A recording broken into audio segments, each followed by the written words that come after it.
যারা কোটা বিরোধী আন্দোলন করছেন তারা সব সমাধান আপনার কাছে চান, তারা আদালতের পথে যেতে চান না। মুক্তিযোদ্ধাদের নাতিপুতিরাও পাবে না, তাহলে কি রাজাকারের নাতিপুতিরা পাবে?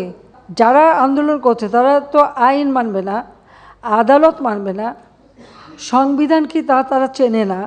যতক্ষণ পর্যন্ত আদালত থেকে সমাধান না আসবে ততক্ষণ আমাদের এখানে কোনো কিছু করার থাকে না। এটা বাস্তবতা, এই বাস্তবতা তাদের মানতে হবে। আর যদি না মানে কিছু করার নাই, আর রাজপথে আন্দোলন করতেই থাকবে। একটা বোকা প্রশ্ন আর বাংলাদেশ নিয়ে প্রশ্ন করতে চাই। অবশ্যই, হ্যাঁ, তো ওটাও তো রুটিন কাজ, ওটা বলতে হয়। আর আমি তো আছি। জি, আপনার প্রশ্রয় মাননীয় প্রধানমন্ত্রী, কোটা বিরোধী আন্দোলন চলছে এখন পর্যন্ত। মুক্তিযোদ্ধাদের অনেকে, আজকে সকালেও একজনের সঙ্গে কথা হচ্ছিল যিনি মীর কাশিম আলীর সাক্ষী দিয়েছেন, তার সাক্ষ্য প্রমাণের ভিত্তিতে খুবই শক্তিশালী সাক্ষী। আমি তার নিরাপত্তার স্বার্থে এখানে না পরিচয় বলছি না। তার স্ত্রী ক্যান্সার আক্রান্ত, তার নিজের শরীরের অবস্থা খুব খারাপ, কিন্তু চিকিৎসার টাকা নেই। এই আমাদের মুক্তিযোদ্ধাদের অবস্থা এখন পর্যন্ত। এবং তাদেরকে উদ্দেশ্য করে প্রতিনিয়ত অবমাননাকর বক্তব্য রাখা হচ্ছে। ঠুসঠাস কোটা থেকে শুরু করে নিশ্চয়ই আপনার নজরে এসেছে। তিনি তার ব্যক্তিগত অসুবিধার কথা বলার সাথে সাথে গণমাধ্যমে দেখেছেন যে আজকে আপনার সংবাদ সম্মেলন, এ বিষয়ে আপনার দৃষ্টি আকর্ষণ করার জন্য অনুরোধ জানিয়েছেন। এই অবমাননা তারা সহ্য করতে পারছেন না, কিছু করণীয় এই রাষ্ট্রের আছে কিনা। যারা কোটা বিরোধী আন্দোলন করছেন তারা সব সমাধান আপনার কাছে চান, তারা আদালতের পথে যেতে চান না। এবং সমাধান নির্বাহী বিভাগের প্রধান হিসেবে প্রধানমন্ত্রী শেখ হাসিনা কোটা রাখবেন না কোটা রাখবেন না। ধন্যবাদ মাননীয় প্রধানমন্ত্রী। ধন্যবাদ। দেখুন, একবার তারা এই ধরনের আন্দোলন, শুধু আন্দোলন না, তখন যে সমস্ত ঘটনা তারা ঘটাচ্ছিল, মানে আমেরিকা অফিসে আক্রমণ, সেখানে মানুষের উপর আঘাত করা, কিছু জ্ঞানীগুণী আছে একেবারে ঘরের মধ্যে বসে মিথ্যা অপপ্রচার রেকর্ড করে ছেড়ে দিচ্ছে, এই ধরনের সমস্ত দেখে আমি খুব বিরক্ত হয়ে যাই। এবং তখন এক পর্যায়ে বলি ঠিক আছে, কোটা বাদই দিলাম। আমি দেওয়ার উদ্দেশ্যটা ছিল যে আগে দেখো কোটা বাদ দিলে কী অবস্থা হয়। তো এখন কী অবস্থা হয়েছে, বেশি দূর যাওয়া লাগবে না। এবারেই দেখেন, ফরেন সার্ভিসে মাত্র 2 জন মেয়ে চান্স পেয়েছে এবার, আর পুলিশ সার্ভিসে মাত্র 4 জন মেয়ে চান্স পেয়েছে। নারীর অধিকারের কথা বলি, সব ধরনের ব্যবস্থা রেখেছি। মুক্তিযুদ্ধের পর জাতির পিতাই তো বিশেষ করে সেই নির্যাতিত নারী সহ নারীদের জন্য চাকরির ক্ষেত্রে 10% রেখেছিলেন, মুক্তিযোদ্ধাদের জন্য 30% রেখেছিলেন। এখানে আমি যখন সরকারে আসি তখন থেকে আমার ছিল যে ঠিক আছে, এই যে 30% যদি পূর্ণ না হয় বা 20%, যে কোটাটা পূর্ণ না হবে সেখানে যারা পরবর্তী থাকবে তালিকায় তাদের ভিতর থেকে সেখানে নিয়োগ দেওয়া হবে। সেটাই কিন্তু আমরা শুরু করে দিয়েছিলাম। তারপরেও যখন আন্দোলন শুরু হলো সব বন্ধ করলাম, কিন্তু বন্ধ করার পর আজকে ফলাফলটা কি দাঁড়াচ্ছে।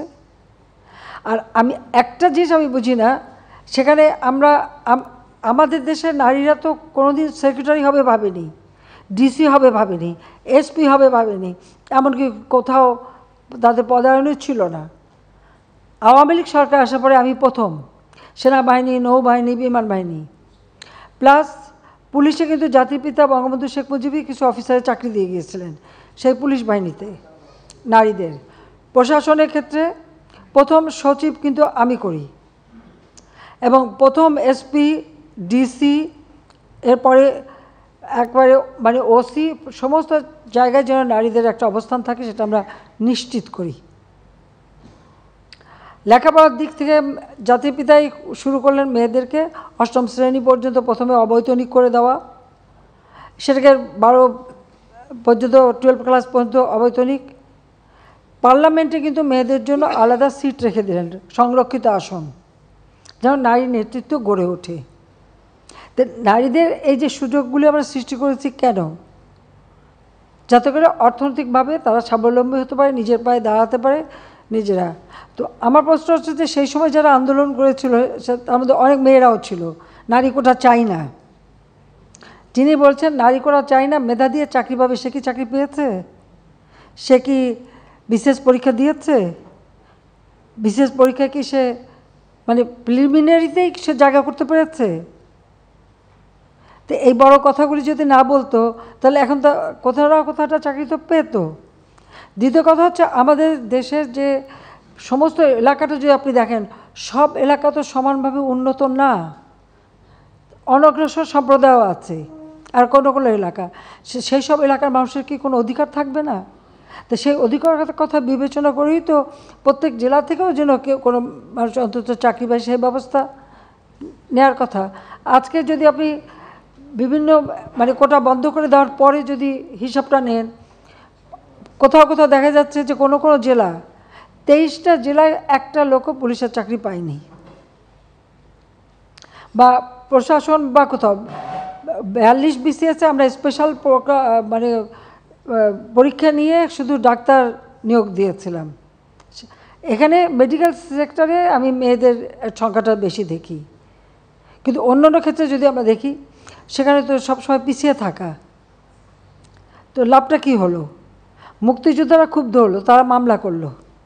যখন মামলা করার পরে কোর্ট, উচ্চ আদালত কোনো রায় দেয় বা কোর্টের যখন কোনো রায় হয়, সাধারণত সেই রায়ের বিরুদ্ধে এক্সিকিউটিভ অথরিটির এখন এই মুহূর্তে তো আমাদের কিছু করার নেই, কারণ কোর্টেই সমাধান করতে হবে। এখন যারা আন্দোলন করছে তারা তো আইন মানবে না, আদালত মানবে না, সংবিধান কি তারা চেনে না, বা একটা কার্যনির্বাহী অর্থাৎ একটা কাজ করতে গেলে তার যে নীতিমালা, বিধিমালা বা ধারা থাকে সেটা, বা একটা সরকার কীভাবে চলে এ সম্পর্কে কোনো ধারণাই এদের নাই, কোনো জ্ঞানই নাই। হ্যাঁ, পড়াশোনা করছে, ভালো নাম্বার পাচ্ছে, সেটা ঠিক, কিন্তু ভবিষ্যতে এরা তো নেতৃত্ব দেবে বা এই দেশ চালাতে আসবে, তাদের তো এই ধারণাগুলি দরকার। আমাদের সংবিধান কি বলে সেটা তাদের জানা উচিত। আমাদের একটা রাষ্ট্র পরিচালনায় কী ধরনের কাজ হয় সে সম্পর্কে তাদের কোনো ধারণা আছে? সে ধারণা তো আমরা দেখি না। আজকে যখন আদালতে চলে গেল, তা আদালতে সেটা সমাধান, এবং আদালত তাদের সুযোগ দিয়েছে, বলেছে আপনারা আসেন, আর্গুমেন্ট করেন, বলেন, তা আদালতে যাক, বলুক না, তারা রাজপথেই সমাধান করবে। আর আমাকে বলছে, আমি সত্যি কথা বলতে কি, আদালত যখন কথা বলেছে, আদালতে যখন চলে গেছে, তার যখন রায় হয়েছে, তো সেই রায়ের বিরুদ্ধে এখন এই মুহূর্তে আমার তো দাঁড়ানোর কোনো অধিকার নাই। এটা তো আমার সংবিধানও বলে না, আমার পার্লামেন্টও বলে না, কার্যপ্রণালী বিধিও বলে না, কিছুই না। যতক্ষণ পর্যন্ত আদালত থেকে সমাধান না আসবে ততক্ষণ আমাদের এখানে কোনো কিছু করার থাকে না। এটা বাস্তবতা, এই বাস্তবতা তাদের মানতে হবে। আর যদি না মানে কিছু করার নাই, আর রাজপথে আন্দোলন করতেই থাকবে, তবে কোনো ধ্বংসাত্মক কাজ করতে পারবে না।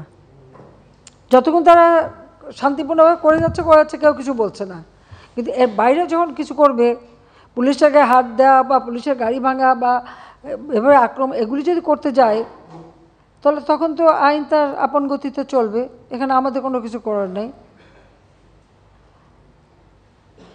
কোটা আন্দোলন করবার আগে তাদের তো পরীক্ষার রেজাল্টগুলি দেখে নেওয়া উচিত ছিল যে কোথায় তারা দাঁড়িয়েছে।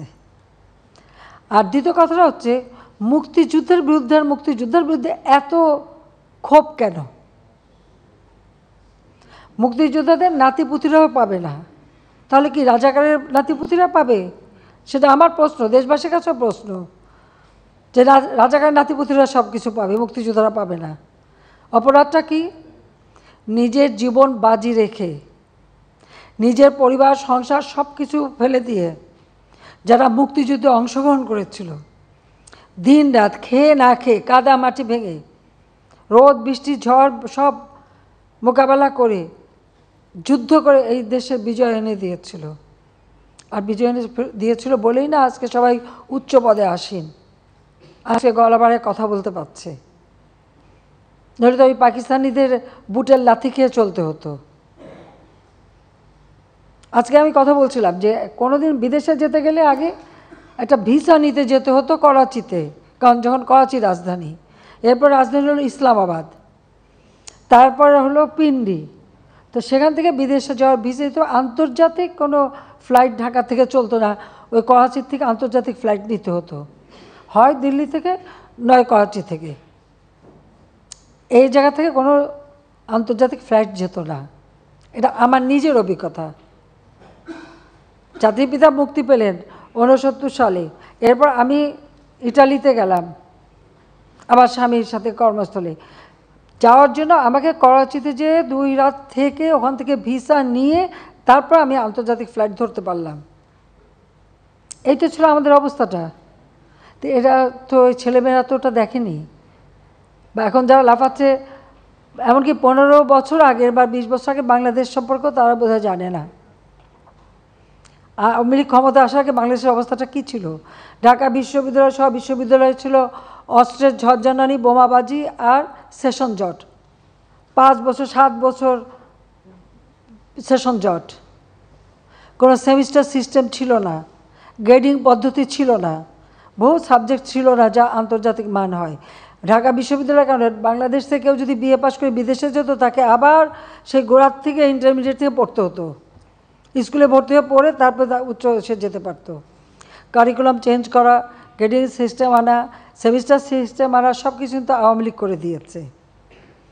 আজকে সকলের হাতে মোবাইল ফোন, ফটাফট যোগাযোগ করে ফেলে, সোশ্যাল মিডিয়াতে করি, আন্দোলন করে। এই মোবাইল ফোন কোথায় ছিল, কার হাতে ছিল আওয়ামী লীগ ক্ষমতা আসার আগে? 96 সালের সরকার আসার পর সমস্ত ফোন, অ্যানালগ ফোনকে ডিজিটাল করা, মোবাইল ফোন সবার হাতে হাতে তুলে দেওয়া, ওয়াইফাই কানেকশন দেওয়া, কে করেছে? আওয়ামী লীগ সরকার করেছে। আর করেছে বলে আজকে সেটা ব্যবহার করে এখন নানা রকম রাষ্ট্র কিভাবে চলবে সেই নীতিমালা, সেটা তো আমাদের সংবিধানে দেওয়া আছে। যেখানে সংবিধানে আছে অনগ্রসর যারা তাদেরকে রাজ্যের কর্মের সাথে সম্পৃক্ত থাকতে দেয়া হবে। তারা কি সংবিধানটা পড়ে দেখছে কখনো? আর মুক্তিযুদ্ধের বিরুদ্ধে, মুক্তিযোদ্ধাদের বিরুদ্ধে কথা বলার অধিকার তাদেরকে দিয়েছে। যে মুক্তিযোদ্ধা বলল, আমি তার সাথে সম্পূর্ণ একমত যে তারা জীবনে কষ্ট করেছে, কিন্তু দুর্ভাগ্যের বিষয় 75 15 আগস্টের জাতির পিতাকে হত্যার পর এমন একটা সময় গেছে যে মুক্তিযোদ্ধা বলতে পারেনি যে আমি মুক্তিযুদ্ধ করি, কারণ হাজার হাজার অফিসার সৈনিকদের জিয়ারন মেরে সাফ করে দিয়েছে। আবার তাদের মাথায় মানে কিছু কিছু পকেট করে নিয়ে তাদেরকে খুব তেল দিয়েছে, কিন্তু আসলে তো মুক্তিযুদ্ধের চিন্তা চেতনা সব কিছু তো মুছে ফেলে দিয়েছিল। মনে হলো যে পাকিস্তানের আবার প্রদেশ হয়ে গেছি আমরা, সেই জায়গায় নিয়ে যাচ্ছিল। সেখান থেকে বাংলাদেশ ফিরে এসেছে, জয় বাংলা স্লোগান ফিরে এসেছে, 7ই মার্চের ভাষণ ফিরে এসেছে। মুক্তিযুদ্ধের এখন ভালো লাগে না, মুক্তিযুদ্ধের কথা শুনলে তাদের মানে গায়ে জ্বর আসে। আর সবথেকে আরেকটা যে দেখলাম খুব অদ্ভুত লাগলো আমার কাছে, মুক্তিযোদ্ধার নাতি সে ভর্তি হয়েছে মুক্তিযুদ্ধ কোটা ইউনিভার্সিটিতে, উনিও বলেন কোটা থাকবে না। তো বেটা তুই তাহলে চলে আয়, পড়াশোনার দরকার নাই। হ্যাঁ, ও বলতে হবে যে তুই চলে আয়, তোর পড়াশোনার দরকারটা কি? তুই মুক্তিযোদ্ধার নাতি হিসেবে কোটায় ইউনিভার্সিটিতে ভর্তি হয়ে এমন বলে কোটা লাগবে না, তোকে তো ইউনিভার্সিটি থেকে বের করে দেওয়া উচিত। হ্যাঁ, ওকে ওই ইউনিভার্সিটি থেকে বের করে দেওয়া উচিত যে কোটা নাই, তোর পড়া নাই, যা বাড়ি যা বসে থাক। যদি লজ্জা থাকতো তাহলে আগে ইউনিভার্সিটির থেকে পড়াশোনা বন্ধ করে দিয়ে এসে তারপর বলুক যে কোটা লাগবে না। এটা বিচিত্র এই দেশ, আসলে আমাদের দেশটা বিচিত্র একটা দেশ, বিচিত্র মানসিকতা। 6 ঋতুর দেশ তো, ঋতুও বদলায়, মনও বদলায়, আমার কিছু করার নাই।